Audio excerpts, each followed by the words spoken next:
প্রথমেই জানাই সকলকে নববর্ষের অনেক অনেক শুভেচ্ছা। আশা করি সবার নববর্ষ খুব ভালো কেটেছে, আমারও ভালো কেটেছে, একটু অন্যরকম কেটেছে। সবাই তো নববর্ষে এবারে জামা কাপড় অনেক কিছু শপিং করেছে, কিন্তু আমি এবছর শপিং করেছি একটু অন্য কিছু জিনিস। আমি আমার বাড়ির জন্য গাছ অর্ডার করেছিলাম। এই একটা পার্সেল এসেছিল, সেটাই আমি আনবক্স করছিলাম। এই পার্সেলটা আমি রিসিভ করেছি একটা খুবই অ্যাফোর্ডেবল একটা ওয়েবসাইট থেকে, সেটার নাম হচ্ছে দ্য অ্যাফোর্ডেবল অর্গানিক স্টোর। খুবই কম দামে এরা কিন্তু সমস্ত কিছু প্রোভাইড করে থাকে। গাছ বলো, গাছের জন্য দরকারি যেসব ফুড লাগে, লাইক সার, মাটি এবং কোকোপিট, আরও অনেক কিছু এসেনশিয়াল জিনিস তোমরা এই ওয়েবসাইট থেকে পেয়ে যাবে।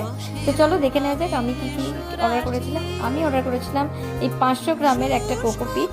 এর সাথে বাই ওয়ান গেট ওয়ান ছিল, তাই জন্য আরও একটা কোকোপিটের প্যাকেট দিয়েছিল, মানে দুটো কোকোপিটের প্যাকেট আমি পেয়েছিলাম।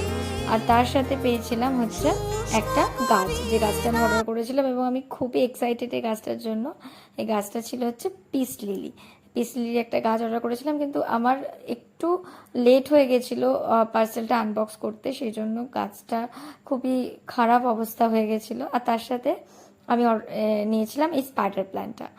এটা আমি নার্সারি থেকে নিয়েছিলাম, ওদের ওয়েবসাইট থেকে নিইনি। আর তার সাথে সাথে আরেকটা ওদের ওয়েবসাইট থেকে জিনিস নিয়েছিলাম, সেটা হচ্ছে অ্যারিকা প্লামের কিছু বীজ কিনেছিলাম, যাতে আমি একদম শুরু থেকে প্ল্যান্টগুলোকে রেডি করতে পারি, সেই জন্য আমি বীজ কিনেছিলাম।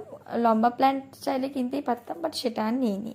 খুবই অ্যাফোর্ডেবল রেঞ্জ, জাস্ট 20 টাকায় আমি এই 4টে বীজ পেয়ে গেছিলাম। যেহেতু পিস লিলির গাছটার খুবই খারাপ অবস্থা ছিল, অলরেডি একটা পাতা শুকিয়ে গেছিলো এবং একটা পাতা জাস্ট হলুদ হয়ে যাচ্ছিল, তাই জন্য ওর ইমিডিয়েটলি পটিং দরকার ছিল। তাই আমি লেগে পড়লাম এরই মাটি তৈরি করতে। তো আমি ভাবলাম যখন আমি এই নতুন গাছগুলো পটিং করবোই, তার সাথে আমার ঘরে থাকা কিছু পুরনো গাছ যেগুলো ঠিকঠাক কন্টেনার ছিল না, তো ভাবলাম সেগুলোকেও রিপোর্টিং করে নিই। তাই সব কটা বসে বসে আমি মাটি রেডি করে সুন্দর করে রিপোর্টিং করে দিয়ে দিলাম তাদের নতুন আস্তানা। এই দেখো, এর রুট একদম নিচ অবধি চলে গেছিলো, তো এটাকেই আমি ভালো করে সুন্দর করে বসিয়ে দিলাম। ব্যাস এইভাবেই রেডি করে ফেললাম আমার ঘরের এই ছোট্ট সদস্যগুলোকে।